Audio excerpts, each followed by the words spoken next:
अस्सलाम वालेकुम viewers. Dear viewers, आज मैं लेकर आया हूँ एक बहुत ही इंटरेस्टिंग टॉपिक जिसके बारे में शायद आप सबको पता होगा, लेकिन आज हम इस टॉपिक को बहुत ही डिटेल में डिस्कस करेंगे कि क्या हुआ था जब British East India Company India के अंदर आई थी।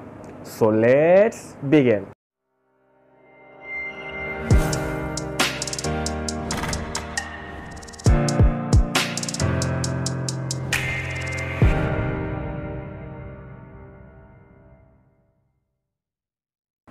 सो डियर व्यूवर्स, ये तो हम सबको मालूम है कि 1608 में ब्रिटिश के लोग फाइनली नूरुद्दीन जहांगीर से इजाज़त लेने में कामयाब होते हैं और वो इंडिया में इंटर होकर अपने बहुत सारे ब्रांचेस खोलने लगते हैं ईस्ट इंडिया कंपनी के। सो आज के हमारे टॉपिक का नाम है वार ऑफ इंडिपेंडेंस 1857।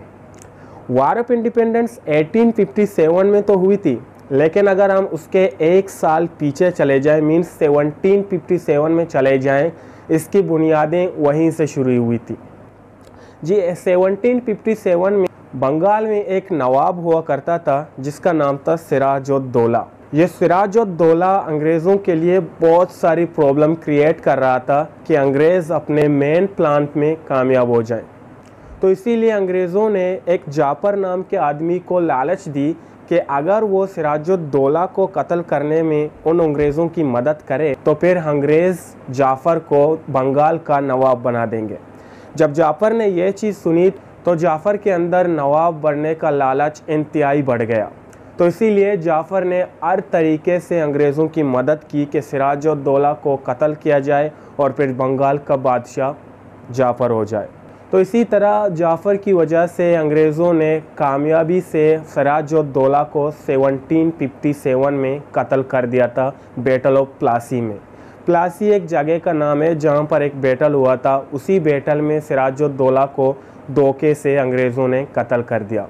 जब सिराजुद्दौला बंगाल का नवाब कत्ल हुआ तो उसके बाद जाफ़र को बंगाल का नवाब बनाया गया। तो उसी दिन से अंग्रेज़ों ने अपना मेन मकसद शुरू कर लिया। ट्रेडिंग पर कम ही तवज्जो देने लगे और रूल पर ज़्यादा तवज्जो देने लगे। जब हिंदुस्तान के लोगों ने देखा कि अंग्रेज़ अपना ट्रेडिंग छोड़कर रूल पर उतर आए हैं, तो हिंदुस्तान के लोग अब समझने लगे कि ये अंग्रेज़ दरअसल यहाँ पर रूल करने आए थे, ना कि ट्रेडिंग करने के लिए आए थे। तो इसके 100 साल बाद हम आते हैं 1857 में। क्या वजूहत थी कि इंडिया में जो रहने वाले थे वो मजबूर हो गए कि आकर अंग्रेज़ों से लड़ाई करें। अंग्रेज़ों ने जब अपना तवज्जो ट्रेडिंग पे निकाल कर रूल करने में दिया था, तो अंग्रेज़ों ने कुछ ऐसे काम किए जिसकी वजह से वे लोग मजबूर हो गए कि वो निकल कर अंग्रेज़ों से लड़ने जाएं। एक तो ये थी, उन्होंने एक रूल क्रिएट किया था कि डॉक्ट्राइन ऑफ लेफ्स के नाम से। इसका मतलब ये था कि अगर कोई मुग़ल बादशाह के पास कोई सगा बेटा नहीं है तो फिर बादशाहत उसके कोई और रिलेटिव के पास नहीं जाएगा, बल्कि ब्रिटिश ईस्ट इंडिया कंपनी के पास जाएगा अगर एक बादशाह का कोई सगा बेटा नहीं है। दूसरी ये थी कि वो शाही ख़ानदानों का बहुत ही ह्यूमिलेशन करने लगे थे, बहुत ही जलील व ख्वार करने लगे थे। बहादुर शाह ज़फ़र जैसे लोगों को वो जलील करने लगे थे।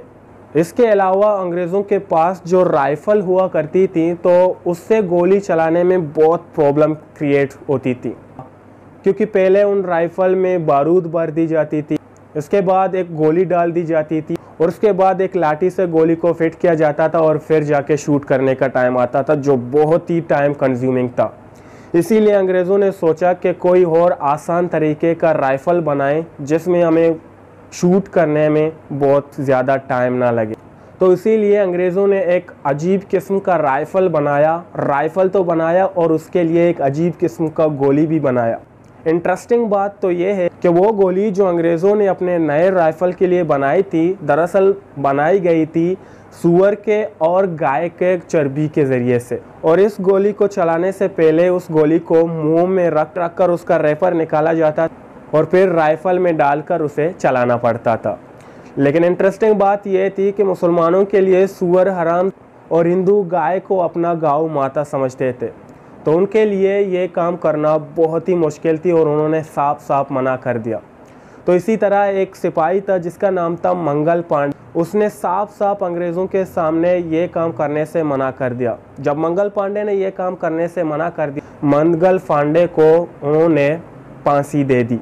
जब हिंदुस्तान के लोग ये जुल्म सितम देखने लगे तो वो बहुत ही गुस्से में आ गए और अपनी ज़िंदगी का मकसद बना लिया अंग्रेज़ों को यहाँ से मार कर भगाना।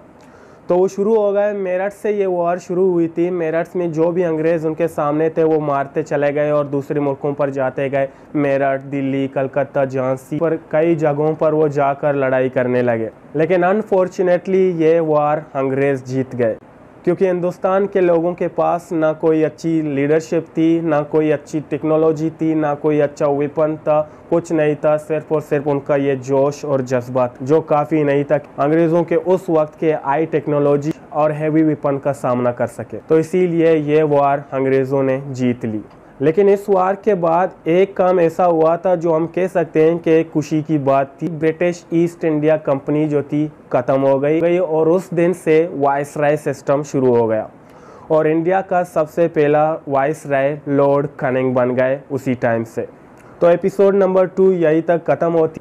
जल्दी मुलाकात होगी आपसे एपिसोड नंबर 3 में एक नए ही इंटरेस्टिंग टॉपिक के साथ। Thank you for watching the video. अल्लाह हाफिज़।